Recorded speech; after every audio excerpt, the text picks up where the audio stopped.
morning, Lisa. How are you? I'm great. How are you?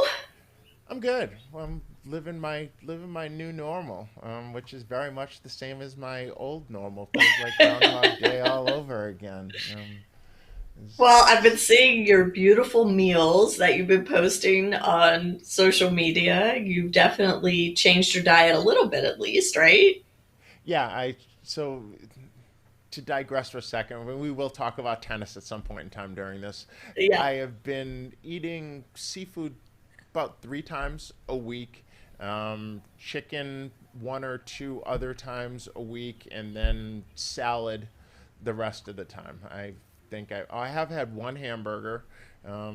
Took a trip to Dallas to see eye doctor the other day and did have Chick-fil-A. So I had, a chicken sandwich, a grilled chicken sandwich, but I had bread. So I think I've had like four English muffins and four slices of bread and one bun when I had the Chick-fil-A. But wow, food can actually be tasty without it being greasy and heavy and all of those things. Um, but And you've been it's a eating the spectrum, your plates are rainbow. I've been seeing it. You're doing great. I'm happy to see yeah. that. So trying Yeah. trying to do all of those things to eating things that came out of the ground naturally, There you go. colorful. It's been interesting. Haven't figured out what to snack on yet. I got to admit the bad thing that is happening. We have these little things that are kind of like ice cream sandwiches. They're called skinny cows, Oh, and yeah, those are good. I'm having like a skinny cow a day. So that part I've got to figure out how to do carrots without ranch dress because dipping carrots in ranch dressing probably wasn't good. So Edamame. Edamame is good. I'm not sure I've seen it. I'm not sure I know what it is. But Soybeans in little pods, and yeah, you can get them at the market. soybeans, Next trip. chickpeas, all that. Yeah. So I guess hummus is chickpeas and Yeah. all those things that are All supposed to good. be good for you. I guess I'll eat more of that. How you doing? They're good. I'm great. Tennis is opening up, and I mean, this is all good. I still haven't gone out personally to play, though.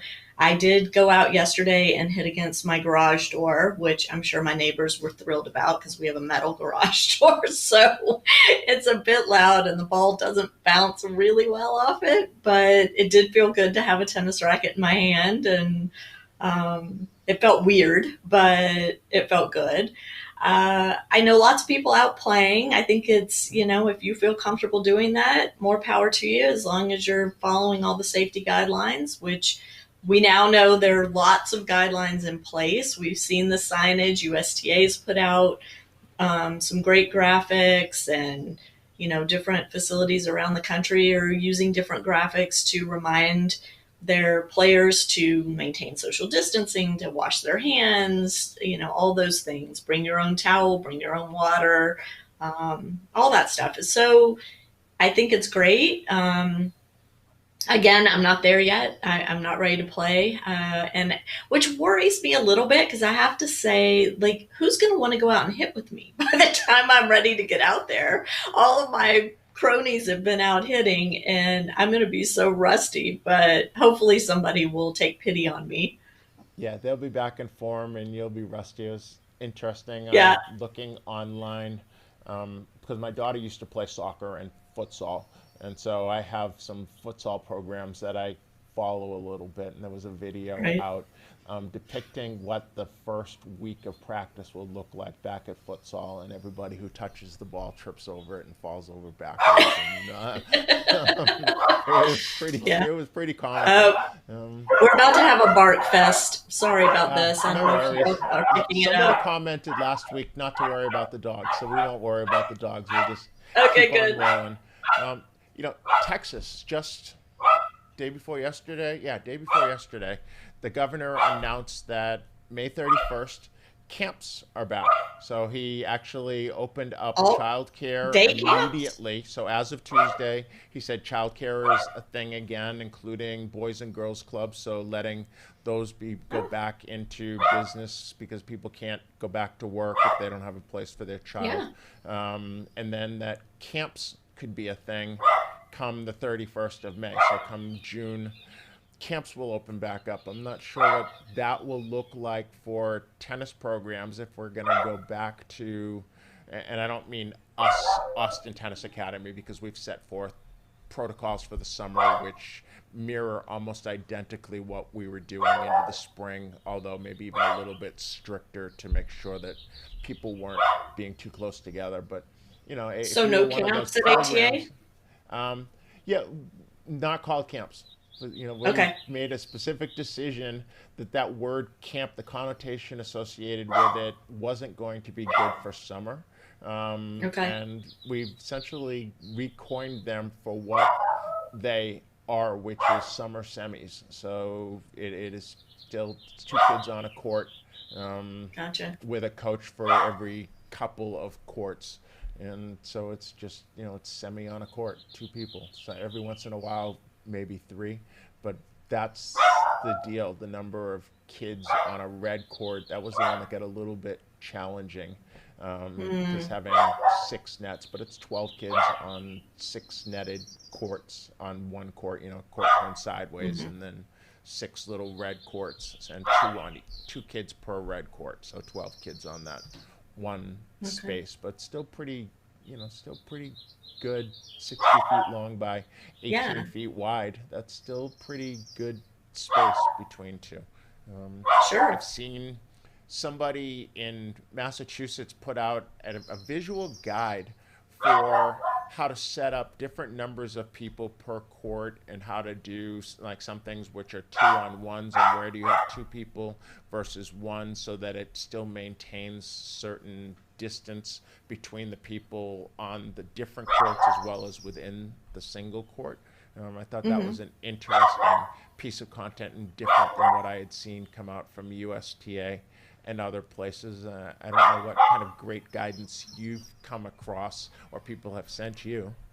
Um, I mean, same. It's, there are various rules being posted, and as I've talked about before, the club I belong to here in Orange County sends out regular communications, and they have had to adjust some of the rules and guidelines as the club has opened back up. They're talking about bringing their fitness classes back, but outdoors only, to maintain social distancing. And it's still, there are singles and doubles being played at my club, and small groups happening. And but yeah, I'm just not there, but I know there are events taking place, junior comp events as well as professional events. The ITA, I tweeted something out last week, and the ITA was quick to respond that their summer circuit is still on go as of today, and that'll happen in July. So we still don't know what that's going to look like, because typically the ITA summer circuit is held on college campuses, and we don't know if college campuses are going to be open, right? There's still a lot of conversation happening around that, and I read a daily newsletter about college sports and what's happening at the various campuses with regard to things like football coming back, and can you have football if the campus isn't open for students in general. And there's all sorts of conversation happening, but I think the mindset now is, how do we bring all of these things back and make sure everybody's staying safe and staying socially distanced, and reduce the risk of contracting COVID-19 as much as we possibly can. So I'm glad to see those conversations happening. I am, trying to loosen up myself and get my head around going back out into public. I haven't done it yet, but I've done, things like I've been around my children, which I didn't do for many, many weeks, and now I have done that. Um, so, I mean, I think it's good. We've got lots of professional events happening. Obviously, we started with the one in Germany and the one in Florida. We've had now multiples in those two areas. Atlanta hosted a men's professional event last week and is doing a women's one this week. And Southern California had a pro event over the weekend that, and all of these are no spectators. Most of them have been short format, though the Atlanta event played full sets, full 2 out of 3 sets using no ad scoring, but still full 2 out of 3.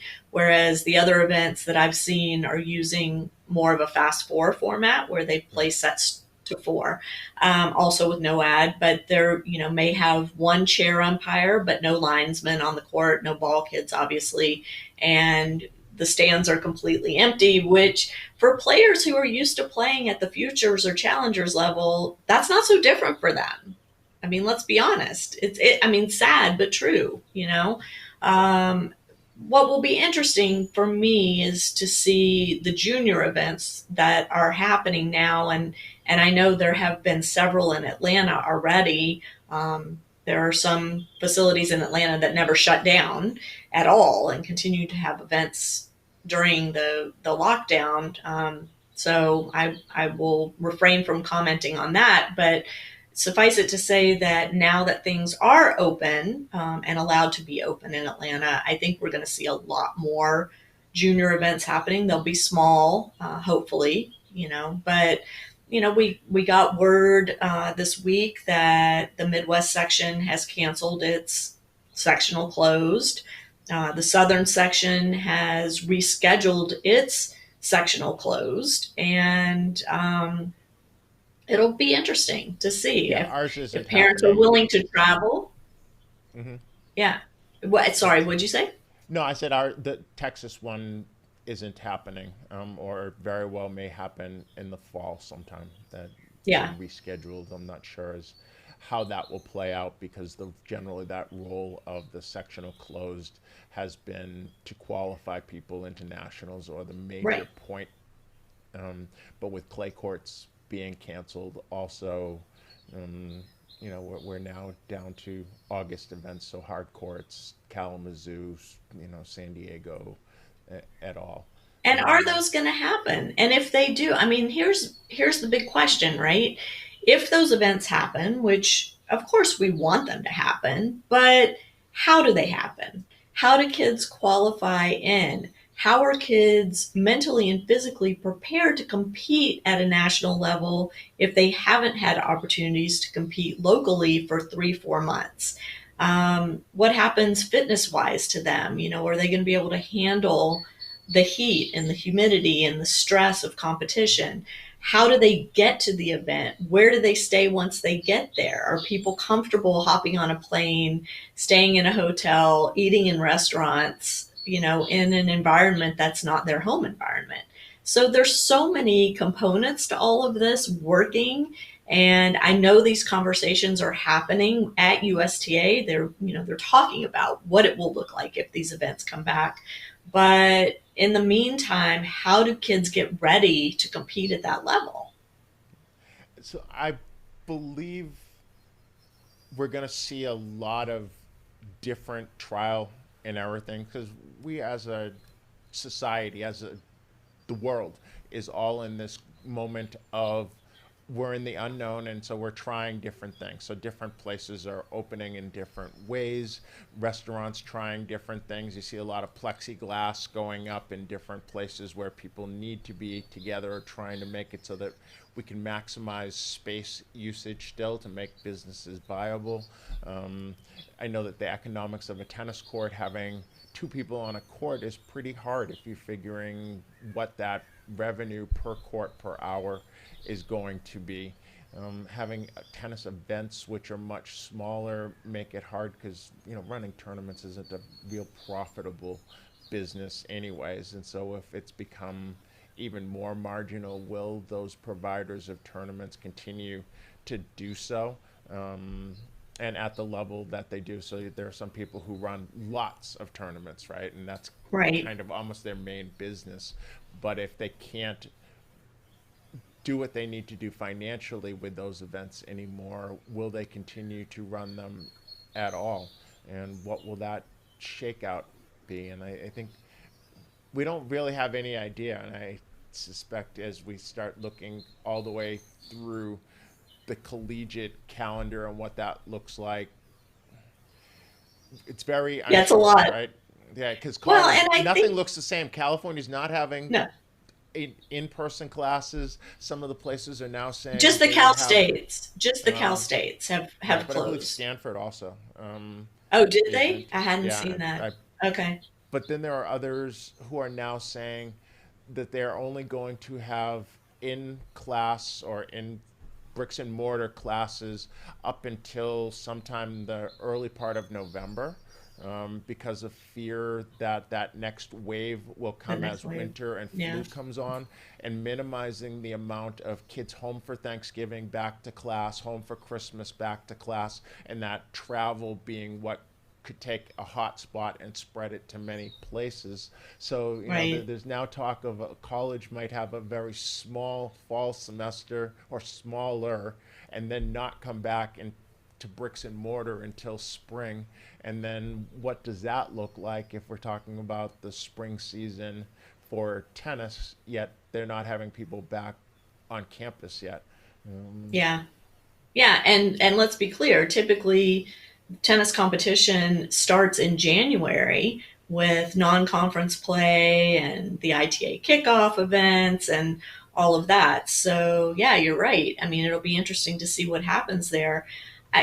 Personally, I feel like this is a great opportunity for UTR to step in, and they are stepping in and really helping those who would like to put on tennis competitions to do so in a way that works, that keeps it small, that maintains social distancing, that allows people to be in an environment where they feel safe and comfortable.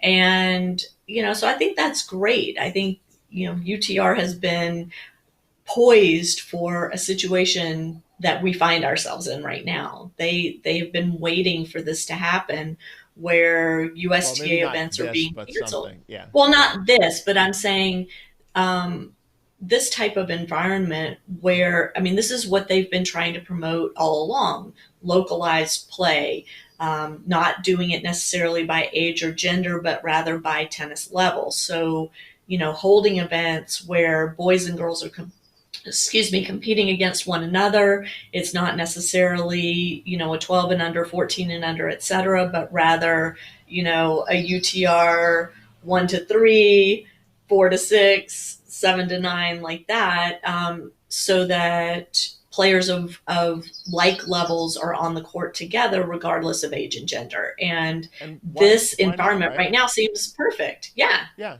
No, I like mean, it so. seems perfect. Tennis, the only sport which, at the very highest levels of the game, men and women compete on the same court already. It just happens to be mixed doubles, Mixed but doubles. Yeah. now taking it and expanding it to mixed singles, why, why not, right? Other than maybe the traditionalists want to believe that we don't want to do something because that's how it's always done. I hear many saying that for tennis to live going forward, it's going to need to re-examine everything, in particular the scoring format, to make it Mhm. um, more appealing. And you know, at the pro level, there's some talk of, if we make it shorten scoring, then we can expand the draws. Instead of having qualifying, take those people that were in qualifying and put them all into a main draw, and start having a back draw at the pro level, which there's not ever been, and nor has No. there been at the ITF junior level. But there is at least some public discussion of maybe that's the way forward with the sport. Which, Crazy times. I am one of those traditionalists. I hate messing with the scoring format. I am not a fan of no ad. I like how I grew up playing and have watched tennis my whole life, and I want that to continue. But I do understand we're in a different place now. And what's more important? To me, the most important thing is that the sport survive and thrive. So, whatever we need to do right now to make that happen, I think we do. And, kudos to people like Playsight who are televising some of these pro events, or not televising, but streaming these pro events. ESPN3 is streaming some of these pro events. And I love that. Tennis Channel, of course, also is streaming. It's it looks different from what we have known, but at least there is tennis happening, and I think that's a positive, and let's hold on and build from that. So how long is it going to take before people get used to watching sports without the roar of the crowd? Because that seems like it's going to be what we're dealing with at for the moment. And Did you watch the car race? I didn't watch it, I did but not. I did not. yeah. So apparently, I don't even know what it was. If it was NASCAR or I don't know car racing, but there was some big car race that was televised or that went on with no fans. So it was just the drivers and I guess their pit crews and Hmm. whoever is necessary to keep them safe out there. I did not watch it, but I'm curious, how people enjoyed that. I have, though, watched some of these streaming tennis events where there's nobody in the stands. And like I said, it doesn't look any different or very little different from watching a futures streaming match. So it didn't bother me. That didn't bother me. I wonder how the athletes feel about it. And I guess that's the question. Our producer just kind of gave me a little piece while we were talking of this of the Belmont Stakes horse race is going to be Oh, yeah, run without right. people watching. And so what is that like? I'm not sure as the athletes being the horses respond to the crowd one way or another because they certainly train without crowds. Um, but yeah, what will it look like as we go into all of these events, and will that be the new normal? Will they just adjust camera angles and things to where you're not, showing the celebrities in the Yeah. crowd, um, or do they stream in somehow through some technology celebrities who are Crowd watching noise. from home, and then yeah, showing different people as they're jumping up in their living rooms, right? That we've all seen commercials that look like that when somebody I watching am a big guilty. game and the popcorn flies and all Yeah. of that. Does that become a normal part of broadcasting going forward, and how will that be for tennis people? For junior tennis, even at the very biggest events, I think it's not a big deal. One of the things that I've Yeah. always lamented about at things like a sectional closed or a Kalamazoo or something like that is the very first couple of days of the tournament, there are people everywhere. It's And packed. it's a Yeah. lot of people watching. And when you get down to the finals and the best matches, there's nobody left except for the people that are Right. playing in their little family. So we're back to that situation anyways. It just the Yeah. tournament starts the same way that it finishes and somewhat consistent throughout. Um, So, I mean, what's cool to me about all of this is there's so many opportunities for creative entrepreneurial people right now, right? And we're seeing that. We're seeing this crop up where, for junior tennis, we're going to have an app that allows for check-in and score reporting, right? We're going to have that Without to doubt. maintain social distancing. So I don't know if it exists. I know there are plenty of apps out there, and I'm sure those developers are working hard to incorporate some sort of system for tournament play. We're going to have, some sort of scorekeeping device that doesn't involve players touching, the little cards on the end of the court to flip the games every time. We have those already, but we're going to have to incorporate that into our competitive events so that we maintain social distancing again and we don't risk cross contaminating one another. Um, I suspect there are going to be other types of I forget my Latin, but where players can refill their water bottles without with a no touch system, where they can hang their towel or put their gear, and where things are going to be marked clearly so that players don't overstep each other. Sorry, I'm like getting blinded here. I'm going to close this a second. There we go.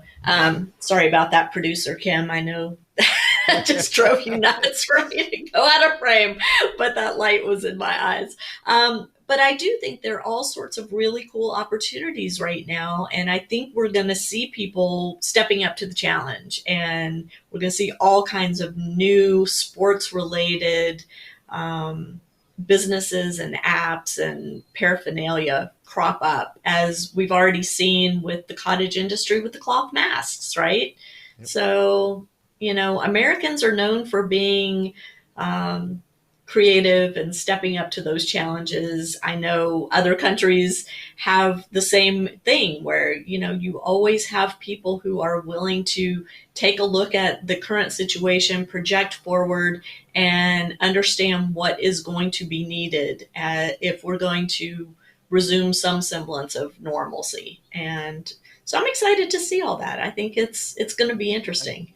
I think we're going to see a lot over the next period of time. The big question that will be looming in my head is, once there's herd immunity, there's a vaccine, there's all of these things, do these little cottage industries which spring up in the innovation which happens, will somebody flip the switch and say, okay, let's go back to how it always was, or will some or all of these things stick for the long haul?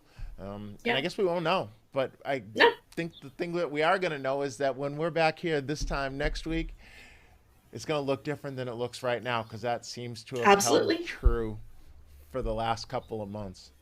Yeah. Yeah. Every week it's something different. So it's fun to talk about and it's fun to watch what's happening. And, I'm trying to gear myself up for getting back out on the court. I'm itching to do it. I'm just, we'll see. But I sure am enjoying watching the streaming that's happening and seeing people's photos. As long as they're socially distanced, it's those photos of people in clusters that make my skin crawl. And please stop doing that, people. don't cluster. Let's remember that this virus isn't fixed yet. It's not gone yet, and let's stay safe out there.